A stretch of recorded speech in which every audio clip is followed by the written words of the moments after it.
चलिए तो आज स्टार्ट करते हैं अपना chapter number third. Chapter number third का जो नाम है वो है क्या, pair of linear equation in two variable. ठीक है, चैप्टर का नाम डाल देते हैं, जो बाहर आप करते हैं pair of linear equations in two variables.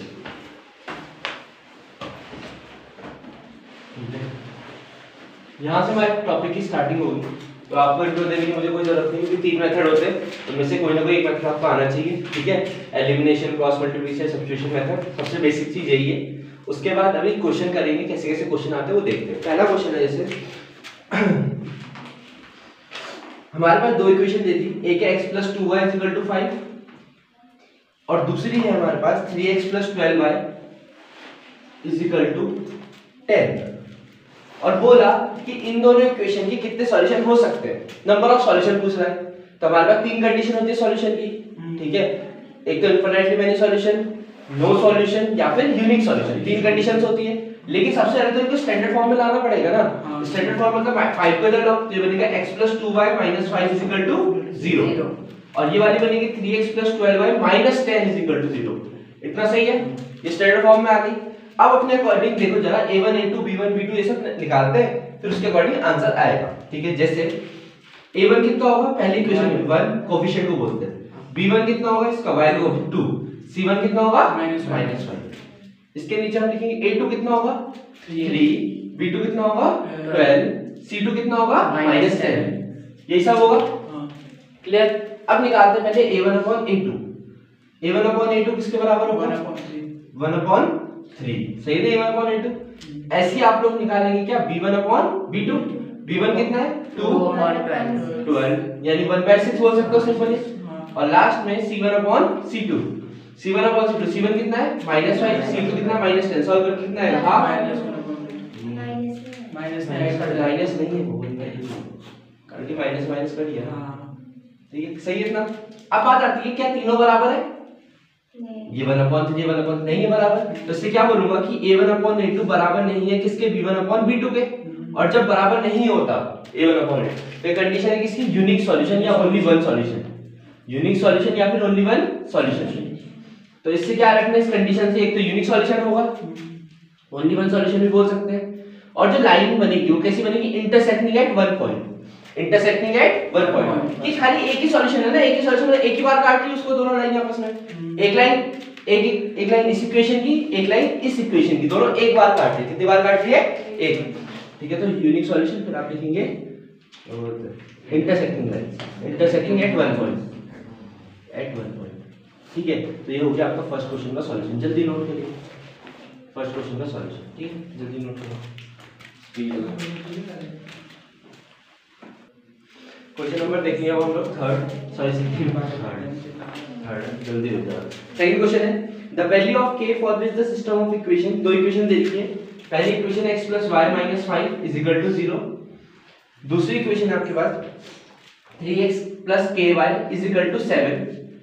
दोनों इक्वेशन में k की वैल्यू निकालनी है अगर कंडीशन है नो सॉल्यूशन की। किसकी कंडीशन है, नो सॉल्यूशन। उसने बोला, तो हमने कहा यार देखो, सबसे पहले तो दिमाग में ये लाओ उस क्वेश्चन में कि एक तो इक्वेशन ये होगी, एक इक्वेशन ये होगी, और सॉल्यूशन से रिलेटेड क्वेश्चन है, तो पक्का पहले इसको स्टैंडर्ड फॉर्म में लाएंगे। तो 3x + ky +7 रखें -7 बराबर 0। क्लियर। अच्छा, सॉल्यूशन से रिलेटेड क्वेश्चन, तो a1 a2 b1 b2 की जरूरत पड़ेगी। सबसे पहले निकालते हैं a1 कितना आएगा, a1 x का कोएफिशिएंट 1, b1 y का कोएफिशिएंट कितना है यहाँ 1, जब कुछ नहीं, और c1 कितना है कांस्टेंट, बचा कौन खाली -5। अच्छा, a2 यहाँ कितना होगा 3, b2 कितना होगा k, और c2 कितना होगा -7। कोई दिक्कत तो नहीं है। अब इसके बाद हम लोग आते हैं अपने फॉर्मेट से। नो सॉल्यूशन की कंडीशन क्या होती है, फॉर नो सॉल्यूशन, याद होगा आप सबको, नो सॉल्यूशन कंडीशन होती है a1/a2 बराबर होता है b1/b2 के, लेकिन बराबर नहीं होता c1/c2 के। ये तो कंडीशन होती है।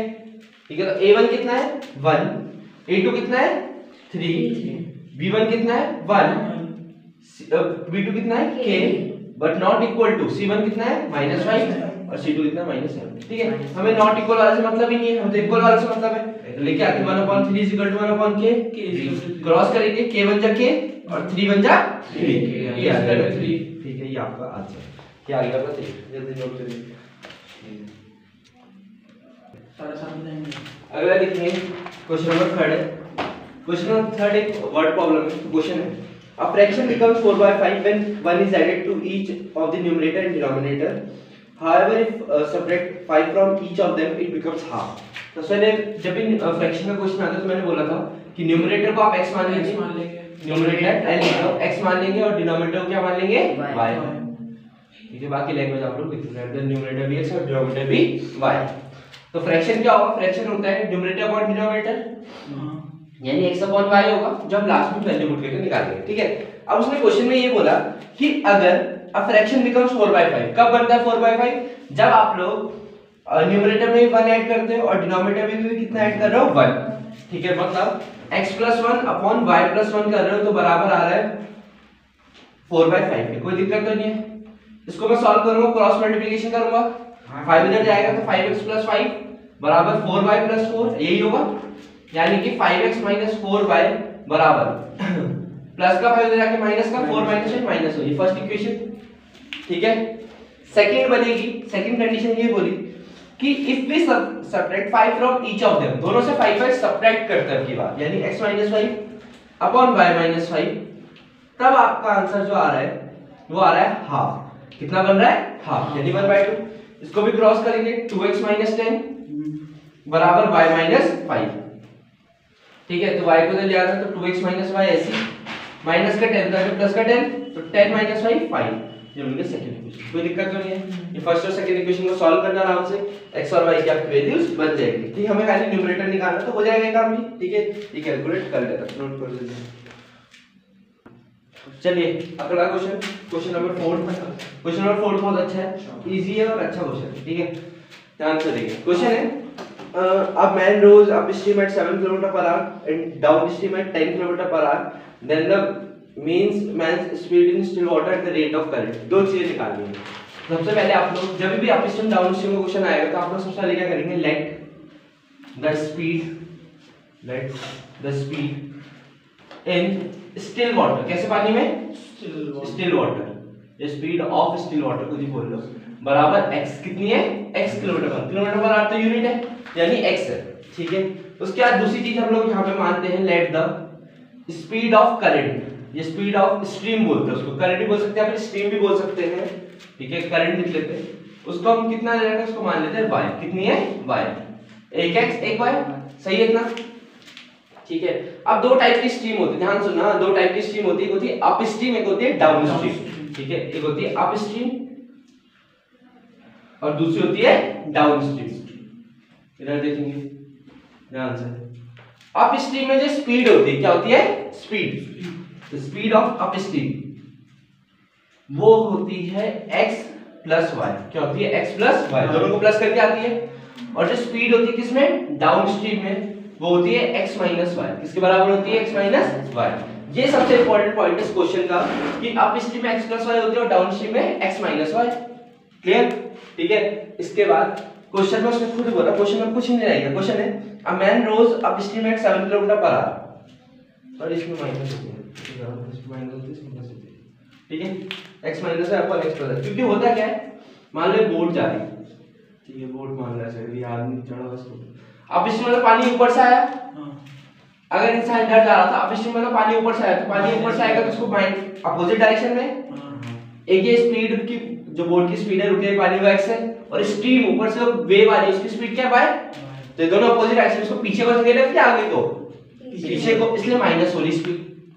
ठीक है, और डाउन स्ट्रीम की खासियत क्या होती है? डाउन स्ट्रीम मतलब इस बार बोट तो आगे जा रही है x स्पीड से, कितनी स्पीड से? x, और इस बार पानी नीचे से आया, नीचे से आएगा तो क्या करेगा? आगे को फेंकेगा, सपोर्ट करेगा, इसलिए x + y हो जाता है। क्लियर? तो अप स्ट्रीम डाउन स्ट्रीम इनको बोला जाता है। समझ में आ गया? क्लियर? ठीक, माइनस के होते प्लस के होते, समझ में आ गया? याद रहेगा, ऐसे याद रखना। ठीक है, ध्यान में रहेगा बनाना। ठीक, इसके बाद नेक्स्ट चीज है, ठीक, तो उसने ऐसा बोला कि x - y बराबर होगा, यानी कि ऐसा बोला कि ना जो अप स्ट्रीम की स्पीड है वो 7 है। कितनी है? 7। हमारे अकॉर्डिंग कितना है? x - y, क्वेश्चन के अकॉर्डिंग 7, फर्स्ट इक्वेशन। उसके बाद बोला डाउन स्ट्रीम की जो स्पीड है वो है 10 km/h। हमारे अकॉर्डिंग कितनी है डाउन स्ट्रीम की स्पीड? x + y बराबर क्वेश्चन के अकॉर्डिंग 10। यहां से सॉल्व करेंगे, x और y की वैल्यू आ जाएगी, x और y आएगा पुट कर देना, आपका आंसर आ जाएगा। ठीक है, उसने x और y ही पूछा है। यार देखिए क्वेश्चन नंबर 5 क्वेश्चन नंबर 5 में क्या बोला, अच्छा क्वेश्चन है कि टोटल डेप्रिसिएशन, दो चीजें, एक मशीनरी और एक हमारा इक्विपमेंट, दो चीजें, एक मशीनरी और एक इक्विपमेंट, ठीक है। मशीनरी में कुछ और इक्विपमेंट में कुछ डेप्रिसिएशन हुआ, डेप्रिसिएशन मतलब लॉस हुआ, तो कितने का लॉस हुआ, दोनों में मिला के 8000 का, टोटल डेप्रिसिएशन बोला ना, तो दोनों का मिला के कितने का लॉस हुआ, 8000 का, कितने का हुआ, 8000 का। और जो रेशियो है डेप्रिसिएशन का वो कितना कितना है, 1:3। कैसे कन्वर्ट करते हैं इधर देखेंगे ध्यान से, ठीक है। तो let the depreciation on machine, machine में जो डेप्रिसिएशन हो मान लो उसको x मान लेते हैं, क्या मान लेते हैं, x, और जो डेप्रिसिएशन यानी कमी हुई या लॉस हुआ किसमें, इक्विपमेंट में, किसमें, इक्विपमेंट में, वो हुआ y, कितना हुआ, y, क्लियर। टोटल डेप्रिसिएशन 8000 का हुआ था ना, तो टोटल डेप्रिसिएशन मतलब दोनों को प्लस करके x + y बराबर 8000। ये फर्स्ट इक्वेशन क्लियर हुआ। दोनों का रेशियो, रेशियो मतलब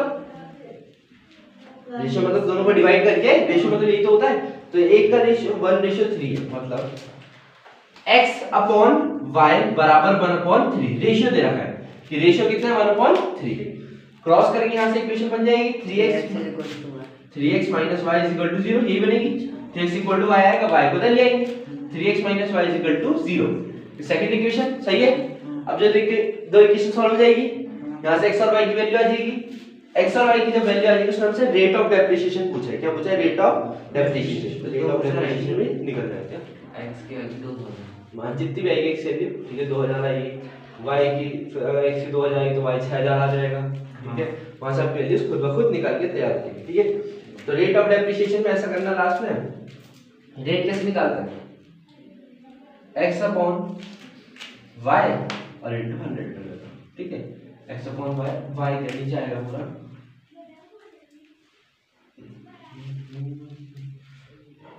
किसका पूछा उसने, इक्विपमेंट का पूछा, हां इक्विपमेंट की y की वैल्यू कितनी आएगी, y की 6000 लो अपॉन, हमने ऊपर x लिखा था ना, क्या ऊपर हमने x लिखा था, ऊपर क्या लिखा था, x/y, x नहीं आएगा ऊपर, y जिसका इक्विपमेंट का पूछा है तो इक्विपमेंट का ऊपर आएगा, ठीक है, अपॉन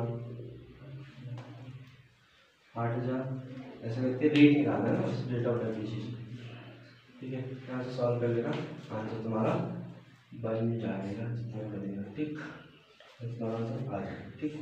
थोड़ी वैल्यूज वगैरह देखो, क्लियर। नेक्स्ट लिखो क्वेश्चन, अगला क्वेश्चन देखो, 6th question, right the nature of the graph of the equation, ठीक है, इसका नेचर लिखना है। जैसे इक्वेशन देखिए कि 6x - 2y + 9 = 0, ये फर्स्ट इक्वेशन। सेकंड इक्वेशन हमारे पास 3x - y + 12 = 0, सेकंड इक्वेशन, ठीक है। दो इक्वेशन दे रखी है, ठीक।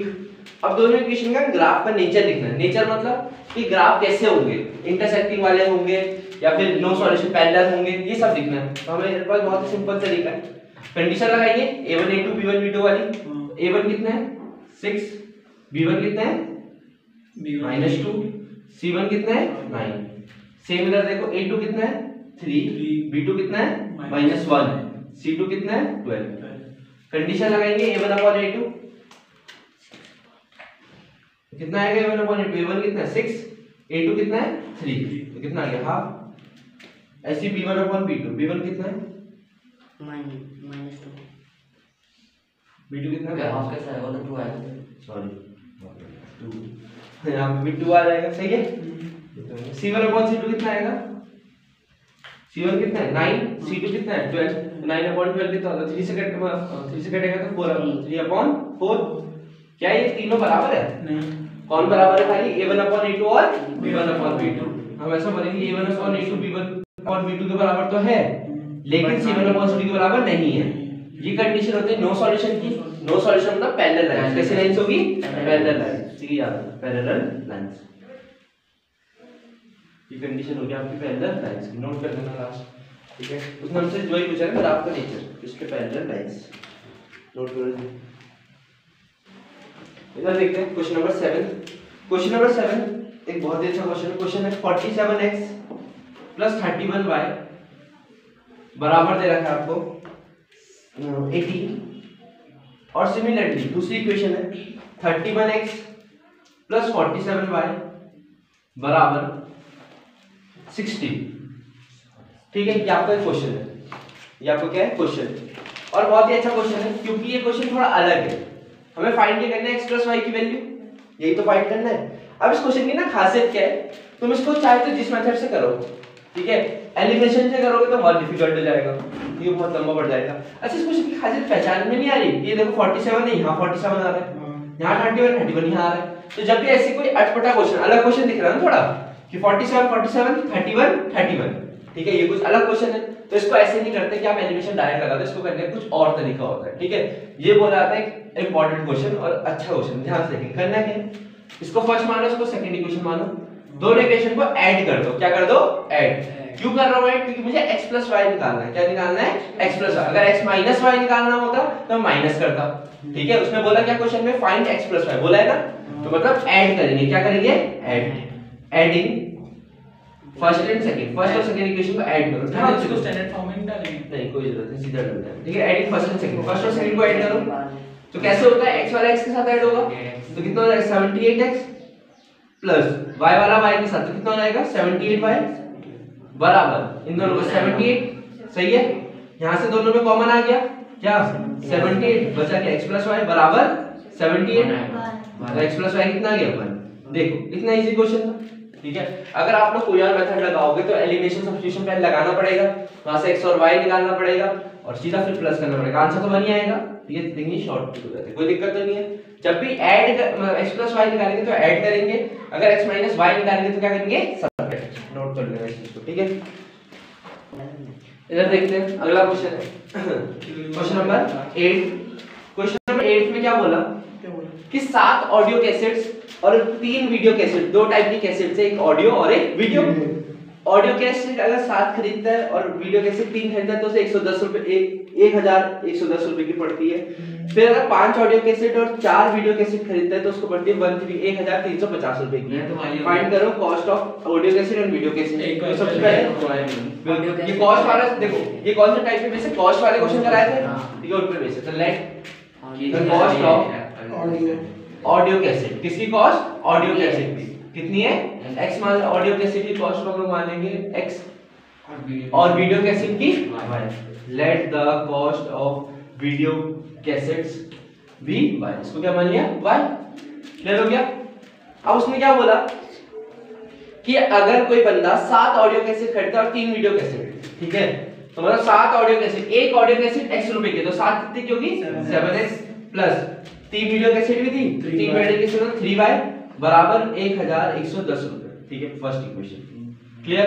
ऐसी अगर आगे बोला है 5 ऑडियो कैसेट और 4 वीडियो कैसेट, तो 5 ऑडियो कैसेट मतलब 5x, 4 वीडियो कैसेट मतलब 4y बराबर, ये मिला के बनते हैं 1350 रुपए। क्लियर हो गया। दोनों इक्वेशन सॉल्व हो जाएंगे इजीली, यहां से x और y कैलकुलेट हो जाएगा, आपका आंसर आ जाएगा, ठीक है। Next question number 9। Question number 9 में बोला उसने c की जितनी वैल्यू बन सकती है, इक्वेशन दे रखी है x - 2y = 8 पहली, दूसरी दे रखी है 5x + 10y = c दूसरी इक्वेशन। यहां से हमें बोला c की वैल्यू फाइंड करो अगर दोनों के यूनिक सॉल्यूशन है। कैसे सॉल्यूशन है, यूनिक, ठीक है। 9 के चलो देखते हैं, true justify whether it is true और फॉल्स। चलो देखते हैं यूनिक सॉल्यूशन। तो उसने बोला c की हर एक वैल्यू के लिए क्या वैलिड होगा, चलो देखते हैं। तो बात ये है यहां से x - y -8 बराबर 0 होगा, सही है, यही होगा। और यहां से 5x + 10y - c बराबर 0। अब हमारा तरीका तो वही है, a1 a2 b1 b2 c1 c2 यही सब फाइंड करना है। तो मैं सीधा क्वेश्चन पे आता हूं, a1 / a2 किसके बराबर होगा बता देना। a1 कितना है 1, a2 कितना है 5, यानी 1/5। आगे b1 / b2, b1 कितना है -1, b2 कितना है -10। अच्छा c1 / c2 भी निकाल लेते चलो, -8 / -c 8/c आएगा, ठीक है। अब क्वेश्चन ये है c कांस्टेंट है ना, नंबर है। अब आती है बात, ध्यान से सुनना, a1 / a2 ही बराबर नहीं हो रहे b1 / b2 के, सही बात है। ये किसकी कंडीशन होती है, a1 / a2 b1 / b2 के ना बराबर, यूनिक सॉल्यूशन की कंडीशन है। यही तो यूनिक सॉल्यूशन कंडीशन, और क्या यही होती है ना। a1/a2 1/5 b1/b2 कितना माइनस, क्या बराबर है दोनों? नहीं, तो बराबर नहीं, इसीलिए बोल रहा हूं मैं कि ये किसकी कंडीशन है? यूनिक सॉल्यूशन की। क्या ये सी पे डिपेंड भी करती है चीज? सी का तो रोल आया ही नहीं ना कहीं, इस कंडीशन में सी का रोल है नहीं, सी का रोल है नहीं, तो मतलब सी की जितनी मर्जी वैल्यू रख लो, कुछ भी रख लो, 10 40 100 कुछ फर्क पड़ेगा इस पे? ये तो यूनिक सॉल्यूशन नहीं रहेगा ना, क्योंकि ये वाली कंडीशन किस पे डिपेंड करेगी? खाली a1/a2 और b1/b2 पे। तो वो तो ना, इसमें तो सी दिख ही ना मेरे को, तो मैं क्या बोलूंगा, सी की जो मर्जी वैल्यू रख ली जाए, ये क्या होगा हमेशा? Unique solution. क्या होगा? Unique solution. तो उसने वही बोला था क्वेश्चन में कि for all values of C, real values of C, मतलब सी की सारी वैल्यूज के लिए ये क्या होगा? Unique solution. सही बात है, तो लिख देना ट्रू। क्या है आंसर? ट्रू। ऐसे लिखना ट्रू बिकॉज़ यूनिक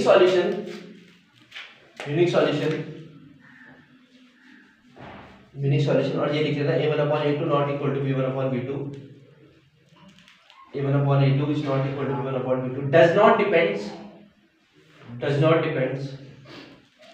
किस पे डिपेंड नहीं करता? सी पे। does not depend on C। जब ये कंडीशन ही सी पे डिपेंड नहीं करती तो stop. For all real values of C, for all real values, real number की value, real values of C, it is unique solution. ठीक है, सारी वैल्यू सीख ली, क्या होगा? यूनिक सॉल्यूशन की कंडीशन खत्म। ये हो गया आपका आंसर, ये हो गया आपके 9 क्वेश्चन। चलो भाई देखते हैं क्वेश्चन नंबर 10। क्वेश्चन नंबर 10 में क्या बोल रहा है कि दो इक्वेशन है, एक है 2x + 3y = 7, दूसरी है 2α(x + α + β y = 28। दो इक्वेशन हमारे पास, ठीक है। इसके बाद इसका करना क्या है? इसके बाद हमें अल्फा और बीटा की वैल्यू निकालनी है अगर दोनों इक्वेशन के इनफिनिटली मैनी सॉल्यूशन है। क्या होता है इनफिनिटली मैनी सॉल्यूशन की कंडीशन? याद हो गया, तो स्टैंडर्ड फॉर्म में चेंज करना पड़ेगा, तो स्टैंडर्ड फॉर्म में तो है नहीं, तो क्या होगा? इसको चेंज करके 2x + 3y प्लस का 7 करा के -7 = 0। ये फर्स्ट इक्वेशन एक तरीके से, ठीक है। सिमिलरली ये भी बनेगी 2α(x) प्लस इधर α + βy, यस, ये प्लस का 28 करा के -28 = 0। सेकंड इक्वेशन, दो इक्वेशन हो गई। अब लगाते हैं इनफिनिटली मैनी सॉल्यूशन कंडीशन, जो कि आपको याद होगी होती है a1/a2 = b1/b2 = c1/c2। चलिए पुट करते हैं, चेक करते हैं। a1/a2 यानी 2/2 अल्फा, यही होगा। b1/b2 यानी कि 3/α + बीटा बराबर c1/c2 यानी -7/28। ऐसे बनेगा। थोड़ा सा सॉल्व करूंगा इसको, 2 से 2 कैंसिल होगा तो 1/α अपॉन 3/α + बीटा बराबर माइनस से माइनस कैंसिल हो, 7 4 से 28 तो 1/4। इतना सही है। आगे देखो, पहले 1/α 1/4 के बराबर हो सकता है, ठीक है। 1/α किसके बराबर होगा? 1/4 के। तो लिखेंगे 1/α = 1/4। क्रॉस करूंगा, अल्फा कितना आ जाएगा यहां से? 4 × 4। सिमिलरली 3/α + बीटा किसके बराबर है? 1/4 के बराबर है। क्रॉस करो, अल्फा प्लस बीटा कितने के बराबर? 3 4 12। अल्फा की वैल्यू 4 डाली जा सकती है, अल्फा की वैल्यू 4 डालना, 4 + बीटा = 12। बीटा कितना आ जाएगा? 12 माइनस का 4 कितना होगा? 12 से बीटा आ जाएगा। या आंसर, ठीक है। नोट करो जल्दी से, अल्फा और बीटा। अच्छा क्वेश्चन है, नोट करिए। चलिए देखते हैं क्वेश्चन नंबर 11। क्वेश्चन नंबर 11 में क्या है? एक रेक्टेंगल गिवन है, ठीक है। ABCD नाम है, ABCD। AB की लेंथ 13 है, ठीक है। BC की 7 है, यहाँ पे CD की लेंथ गिवन है x + 3y और AD की लेंथ है 3x + y।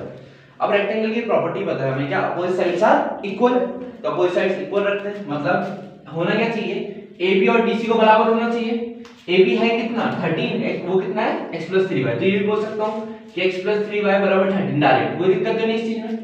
ये बन गई फर्स्ट इक्वेशन, ठीक। सिमिलरली अपोजिट साइड कौन है? AD और BC का अपोजिट है, तो कौन कौन आएगा यहां से? 3x + y = किसके? 7। दो इक्वेशन बन गई। अब दो इक्वेशन बन गई, दोनों इक्वेशन सॉल्व करने में कोई दिक्कत होनी नहीं चाहिए। सिंपली एलिमिनेशन मेथड लगाएंगे आप लोग और आप लोग कैलकुलेट करेंगे अपना आंसर। नोट कर लीजिए इसको सीधा सीधा, ठीक है। ये हुआ क्यों? तो याद रखना, ड्यू टू एलिमिनेशन मेथड। कौन सा मेथड है ये? एलिमेंट सॉरी क्या बोल रहा हूँ, opposite sides are equal property लगाई है, प्रॉपर्टी ऑफ रेक्टेंगल लिख देना कि opposite sides of rectangle are equal, ठीक है। एलिवेशन मतलब तो नीचे करना है, ठीक है। एलिवेशन लगा दो, नोट करो। अब देखते हैं हमारा क्वेश्चन नंबर 12। क्वेश्चन नंबर 12 में क्या बोला उसने कि पहली इक्वेशन 0.4x + 0.3y = 1.7, ठीक है। दूसरी 0.7x - 0.2y = 0.8। दोनों को सॉल्व करना है ड्यू टू एलिमिनेशन मेथड। कौन से मेथड के रास्ते जाना है? Elimination method. अब एलिमिनेशन मेथड में क्या होता है, या तो आप लोग एक काम करिए, पहले 4/10 लगाओ या 3/10, वो सब काम करो, ठीक है। एक तरीका हुआ है कि पॉइंट हटा के नीचे 10 लगा के एलसीएम लगाने के बाद फिर सॉल्व करो, या फिर आप डायरेक्ट एलिमिनेशन लगा सकते हैं। कैसे देखते हैं।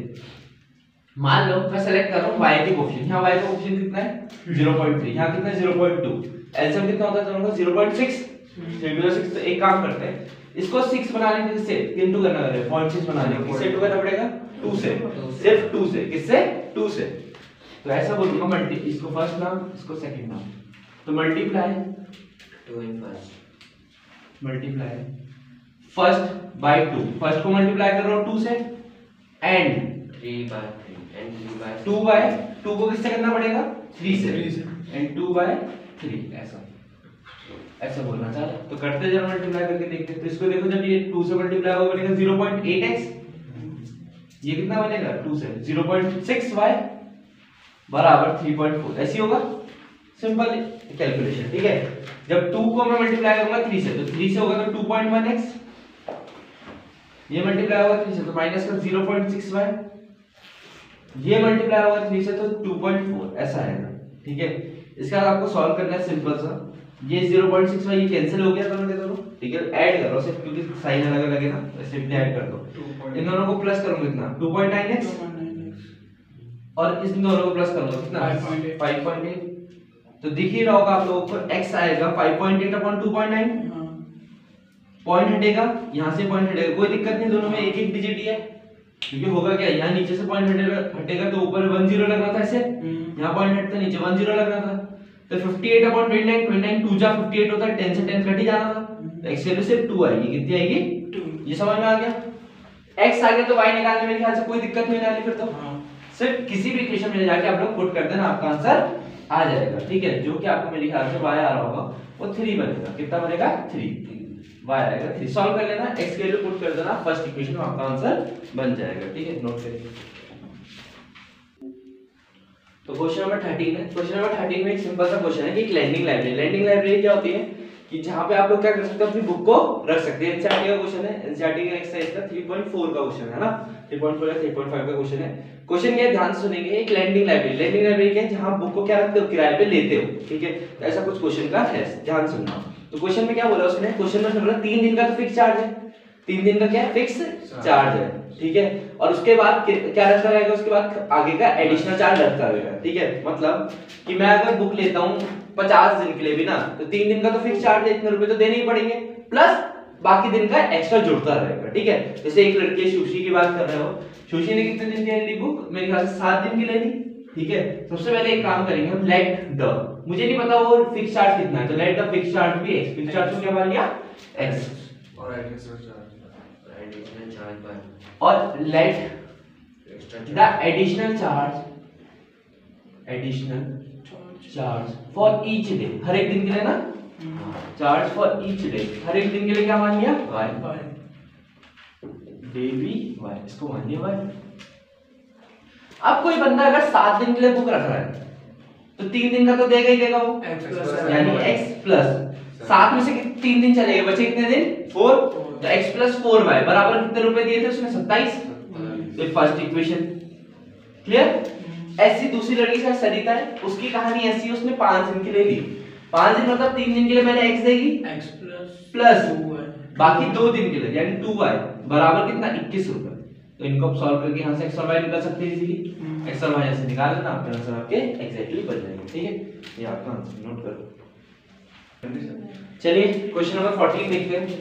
क्वेश्चन नंबर 14 में क्या है, तो क्वेश्चन 14 में ऐसा बोला, ये ना एनसीईआरटी की एक्सरसाइज 3.7 जो ऑप्शनल वाली एक्सरसाइज है ना, उसका क्वेश्चन है 3.7 का, ठीक है। क्वेश्चन नंबर 2, ये एजेस वाला क्वेश्चन था, ठीक है। बहुत अच्छा क्वेश्चन है, ध्यान से सुनिए क्वेश्चन को आप। क्वेश्चन है the ages of two friend, दो दोस्त है, एक अन्नी है एक बिज्जू है, मतलब एक अन्नी है और एक बिज्जू है, दोनों की एज का डिफरेंस मतलब माइनस करके जो गैप आता है वो 3 साल का है। मतलब ऐसा बोल सकता हूँ a माइनस b 3 है। हाँ। एक अन्नी एक बिज्जू है, दोनों की एज का डिफरेंस कितना है 3 साल का। इसके बाद अन्नी के पिताजी यानी अन्नी's फादर कितने, Dharam is twice as old as Anni, मतलब जो उसके फादर है ना अन्नी के यानी धर्म है जिनका नाम धर्म, वो ट्वाइस है किसकी एज के, अन्नी की एज के, यानी 2 है। सिंपल सी बात 2 है बोल सकते हैं सीधा सीधा, ट्वाइस एज के। और बिज्जू क्या है, Biju is twice as old as his sister, मतलब बिज्जू जो है ट्वाइस है किसके, अपनी सिस्टर कैथी है उसकी बहन, मतलब ट्वाइस अपनी सिस्टर कैथी के, ठीक है यही बोला उसमें, Biju is twice as old as his sister Kathy. यहां से देखो अगर देखूंगा ये धर्म की सही है 2 है, बिज्जू की सही हो गई, ये समझ में आ गया ट्वाइस इनटू कैथी। आगे बोला कि यहां से जो एजेस है धर्म और कैथी के बीच का गैप वो है 30 साल का, धर्म और कैथी की एज का गैप कितने का है 30 साल का। तो मेरे को धर्म की वैल्यू पता है 2 है, कैथी की वैल्यू निकाल सकता हूं कैसे, ये 2 मल्टीप्लाई में इधर आके डिवाइड, तो कैथी की वैल्यू आ जाएगी, कैथी की वैल्यू कितनी आएगी b/2, सी क्लियर है। दोनों की एज का गैप कितने का है 2a b अपॉन, मतलब गैप कितने का है दोनों की एज का 30, तो 2a b/2 हमें दे रखा है 30, समझ में आ गया, क्लियर है।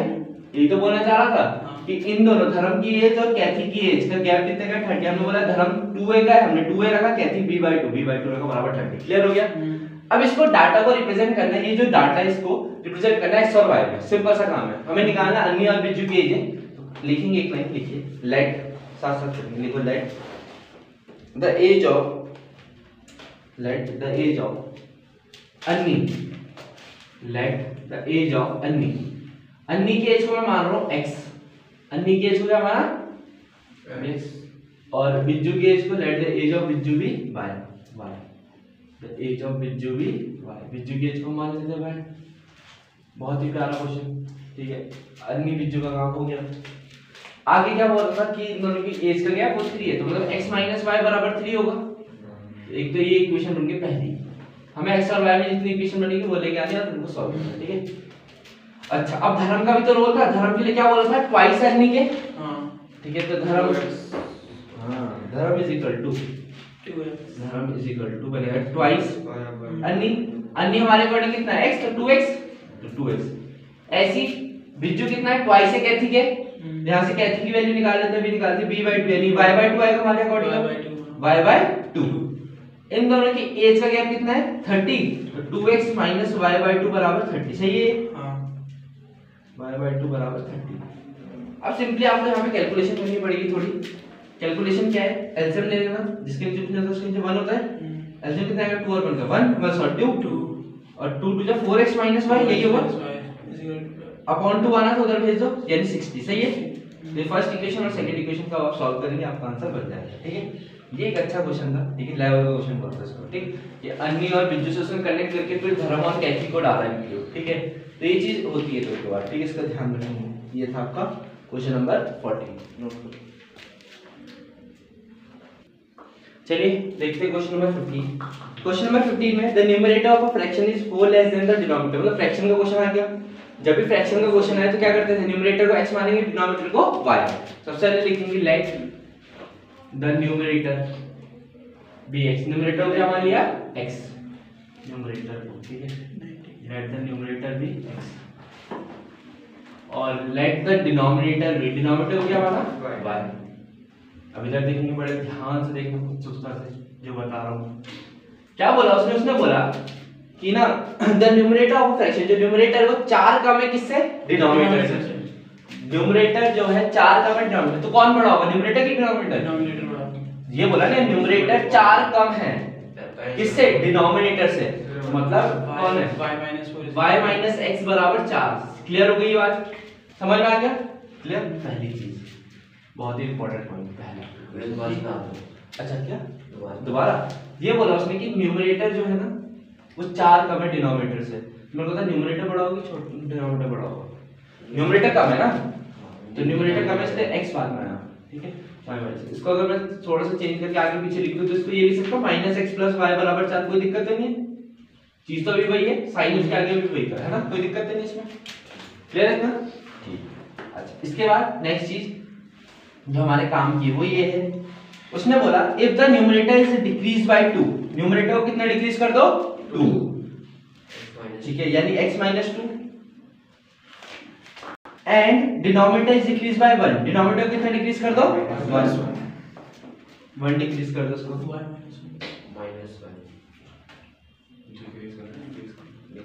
डिक्रीज बोला ना, इंक्रीज सॉरी, तो इंक्रीज करना y + 1, ठीक है। Then the denominator is 8 times the numerator, मतलब जो डिनोमिनेटर होगा 8 टाइम्स, डिनोमिनेटर 8 टाइम्स किसके न्यूमरेटर के, ऐसा बोला गया कि डिनोमिनेटर जो है 8 गुना है किसका न्यूमरेटर का। x = 2y 8y साफ सी बात है, ये रेशियो बन जाएगा हमारा। हाँ d = 8 है ना, ये बोलना चाह रहे थे हम लोग, ठीक है, यानी कि हमारा तो न्यूमरेटर और डिनोमिनेटर जो आएगा वो 8 आएगा, कितना आएगा 8/1, ठीक है। अभी कैसे हुआ इधर दोबारा देखो, ध्यान से सुनो, यहाँ लास्ट में उसने बोला तुम्हें करना क्या है, तुम्हें ये काम करना है कि न्यूमरेटर को डिक्रीज करना है 2 से, कितने से डिक्रीज करना है 2 से, तो x - 2 करना तो बनता था, और डिनोमिनेटर को 1 बढ़ाना है तो y + 1 करना भी बनता है। अब फ्रैक्शन के साथ क्या हुआ, फ्रैक्शन के साथ ये हुआ कि डिनोमिनेटर जो है वो 8 गुना बन गया किसका न्यूमरेटर का, तो मैंने बोला सही बात है, मतलब जैसे बोल रहा हूँ 7/5 है ना, तो इसमें कुछ प्लस माइनस करूंगा तो डिनोमिनेटर क्या हो जाए, डिनोमिनेटर अगर x है ना, सॉरी न्यूमरेटर अगर x है तो डिनोमिनेटर 8x हो जाएगा, ऐसा हो जाएगा, हाल ही हो जाएगा कुछ, ठीक है, कि डिनोमिनेटर 8 गुना बन जाएगा किसका न्यूमरेटर का, तो x कैंसिल हो गया, क्या आएगा 1/8, कोई दिक्कत तो नहीं है, ठीक है। हमारी कहानी ऐसी होगी, ये बन जाएगा 1/8, ये ज्यादा बन जाएगा, सही है। क्रॉस मल्टीप्लाई करने यहाँ से इक्वेशन बनेगी 8x - 16 बराबर y + 1, सॉल्व करोगे 8x - y बराबर 16 + 1 कितना 17, ये सेकंड। चलिए अगला क्वेश्चन देखते हैं, क्वेश्चन नंबर 16। क्वेश्चन 16 में क्या है, ऐसे एक छोटा सा और क्वेश्चन है 16 में बोला उसने जैसे कल करवाया था 8v - 5u सॉरी 3u बराबर 5uv, ठीक है। पहले इसी को देखो करना क्या है, जैसे बताया था uv कहां जाएगा, नीचे चला जाएगा, कल करा था ऐसे क्वेश्चन, uv नीचे जाएगा तो क्या बनेगा 8v/uv, खाली uv को ले जाओ, माइनस 3/3u/uv बराबर 5, यही होगा, उससे v से v कट जाएगा, v से v कट गया, u से u कट गया, तो ये बनेगा 8/u माइनस 3/v बराबर 5। याद है कुछ, मैंने बोला 1/u को x मान लेना, यहाँ पे देखो वहां पे 1/x वगैरह बन रहा था, यहाँ पे एक काम करना है, यहाँ पे 1/u को a मान लेना, कुछ अलग ही मान लेना, हो जाएगा काम। चलो जैसे अगली वाली को भी सॉल्व करेंगे, आपको अगली वाली जैसे देगी कि आपको 6v - 5u बराबर गिवन है माइनस का 2uv, ठीक है, तो इसमें भी uv को नीचे भेजोगे तो ये इक्वेशन ऐसी बनेगी 6/u - 5/v बराबर -2, ये बनेगी ये सेकंड इक्वेशन, ठीक है, ये आपकी फर्स्ट, ये आपकी सेकंड। अब इन दोनों इक्वेशन को आपको सॉल्व करने का तरीका क्या होगा, सिंपल तरीका है, बहुत ही सिंपल। 1/u को एक काम करना, आप मान लेना 1/u क्या मानो 1/u को a मान लो, कुछ मान लो, x मान लो, a मान लो, तो मैं मान रहा हूँ 1/u को मान लो, बात चल चल से दो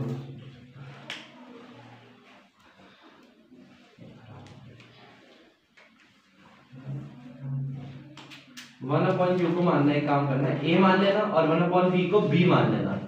तो जरा मेरे को पता है इक्वेशन चेंज नहीं हो जाएगी, ये इक्वेशन बन जाएगी 8a - 3b बराबर 5, कल बताया था ये वाला तरीका, ये कितना आएगा 6a - 5b बराबर -2। अब दोनों इक्वेशन को सॉल्व करना है, a और b आ जाएगा, ठीक है।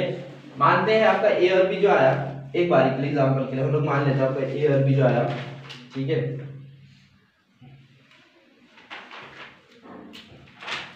a आया हमारा 31/22, ऐसा कुछ आ रहा है शायद, ठीक है।